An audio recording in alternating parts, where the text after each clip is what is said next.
Hello, everybody, and hello, Pastor R. Dallas Green. I'm Okay. Dr. Amir Rashidian, and we are back for another episode of That Settles the Issue. And the question we need to start with is, what's the issue? What's the issue? Well, the issue has to do with how people change and yes. some resistances to change. We run into some obstacles. We start on a good pathway, but then we kind of hit the wind and, and things happen. We kind of fall off the wagon.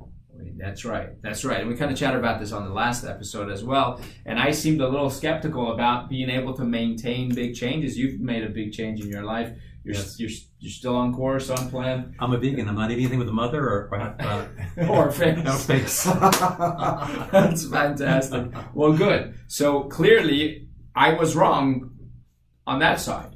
Now, here's the thing, though.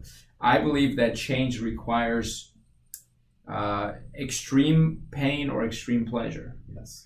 But then that's not any different with us and animals at that point, right? So, for example, except for one thing, humans can perceive something before it happens.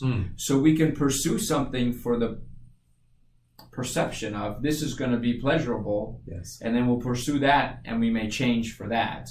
Or we may say that, oh, this will be painful, so I'm going to change because I want to avoid possible pain. So that in that sense, we are different from animals. But how do you feel about that? That similar animals, we will, if we do change, that change requires something where it has to be really pleasurable, or it has to be wanting to avoid pain. Yeah, in my own case, Dr. Mir, like my mother was diabetic, and so she was overweight. And so part of my becoming a vegan is to sort of lose some weight and to avoid diabetes. Also, I had the diagnosis from the cardiologist saying that there's a little bit of plaque in my right coronary artery. So I don't want to sort of like make that worse and go into a stent or angioplast or open heart surgery. So if I can make corrections, actually I'm enjoying the changes. Wow, I love vegetables, spinach and kale and broccoli are my friends now. There you go. I sit down with them every night. Yeah. So in a sense, there is some newfound pleasure. Yes. There is also the thought that you're going to avoid some serious pain by staying the course. Yes. And so I wonder what your motivation would have been had you not got the diagnosis. It would not be as strong. Maybe I could see some of the health benefits, but I wouldn't have sort of seen the abyss if I didn't make the change. Right. So for me, it's an avoidance of falling off the cliff. Yeah. Well, there you go. So then now there's one other thing that I believe can make you change, and that's purpose. Yes. So these are the three words: pain, pleasure, purpose. So most people will change based on the pain and pleasure. Yeah. But then you've got people like Nelson Mandela had a purpose. Yes. And in fact, I heard that when he was in prison for 20 some years, in a small cell in prison, when they said, well, what were you doing in that prison cell? He said, I was preparing. Yes. Because he had a purpose, and he was willing to change and prepare to become what he needed because there was a purpose. Martin Luther King had a purpose. So at that point, that's when you go, okay, I am willing to take on the pain. Yes. And I will put up with any discomfort because my purpose is bigger. So sometimes I think, so for example, let's talk about this. Were you scared to step up on stage the first few times you had to get up? Great trepidation. Yeah. It's a daunting task. Now, the reason you did it, I believe, is because you're playing a bigger game. Yes. It's not about you. It's about what?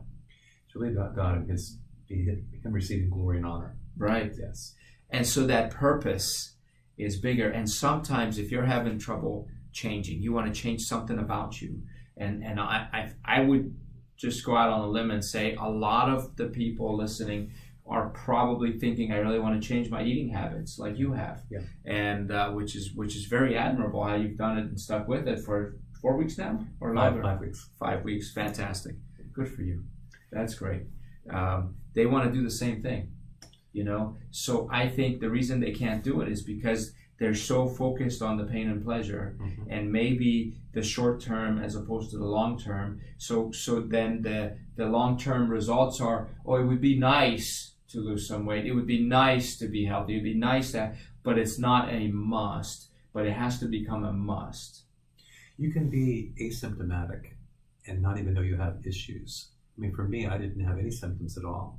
And when they did a catheterization, they unveiled the problem, which for me became sort of evidence that there's a change necessary. Right. And I walked out of the hospital thinking, we're going to make a change here. Yes. Because I don't want this to progress. So what we need to do is we need to get you guys listening today to feel some pain. Yes. So the experiment I'd like to play with you, if that's okay, is I want you to think back in your past and think about all the times in your life, the habits or patterns, the things that you want to change. How has it affected your life in a negative way in the past? I want you to relive some of that. And then I want you to come to the present and think about how is it holding you back now.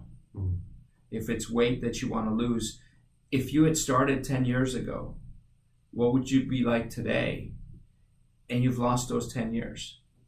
And how is it holding you back now? Those thoughts, patterns, habits. And what happens if your loved ones lose you? What happens if you're not around to see your loved ones grow up or walk down the aisle or whatever else that case might be? And now I want you to go 10 years in the future and say, what do I look like now? I never changed a thing. How does it look now? How do I feel now? How do I act now? How do people see me now? Another 10 years of no change. And then go 20 years in the future and really see yourself. Are you even around anymore? Or are you having some problems? What does that look like?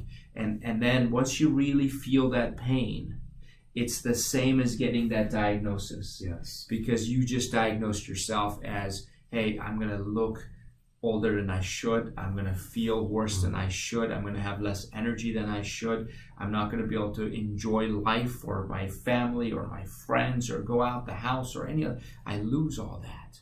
So now you come back to the present and you realize it hasn't happened yet. And maybe that's enough pain. But then when it comes to purpose, I believe you're not playing a big enough game. Yes. I guess the question of purpose becomes, why do I want to live longer? What is my purpose? Why do I want to be here? Yes. I was with my grandson, William, and we were walking around this mall, and we found a Lego store. And we went in the Lego store, and we played for about an hour, and other children were joining us. I was thinking how much fun it is to play with children. Yeah. And then invite other children to play with us. But if I weren't here, I would never have that experience. Exactly.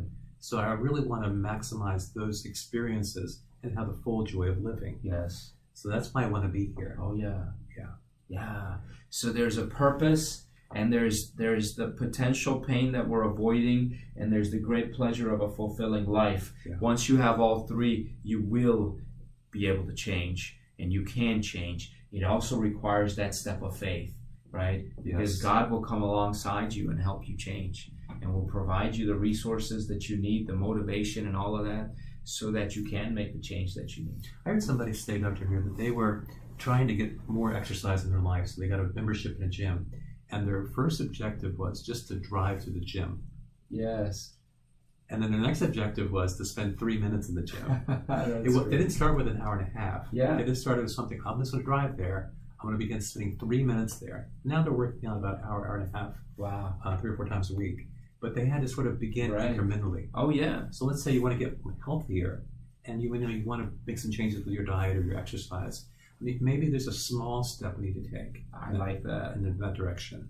The smaller, the better. Yes. Yeah, because it's sustainable. Yeah. Drastic change is hard to sustain, which is another reason I was so skeptical with the changes you've made, because it was very drastic and Yes. very big, and I always said, well, you can't sustain that, but you obviously have. So great job. And now, not only I, but everybody listening, our entire crowd of, I think there's 4 of them. No, I know there's more, but they're going to hold you accountable as well. Yeah. And every time we get on this talk, they're going to want to know if you're sticking with the plan. Well, I with God as my helper, stay true to my course. And so what's the main change everyone needs to go through? What does it mean to be born again? That change means I surrender myself to God and His purposes for my life. I no longer am in control. I believe that He came for me. He substituted Himself on the cross. And I believe He took my place. He loved me enough in order for me to have a relationship with Him. God wants that relationship. It involves me believing in Him and following after Him. So we may disagree on small changes or lifestyle changes, but that one change we agree 100% on is that it is possible. It'll happen in an instant when you do it. That settles the issue. That settles the issue. Yes, it does. Thanks for joining us.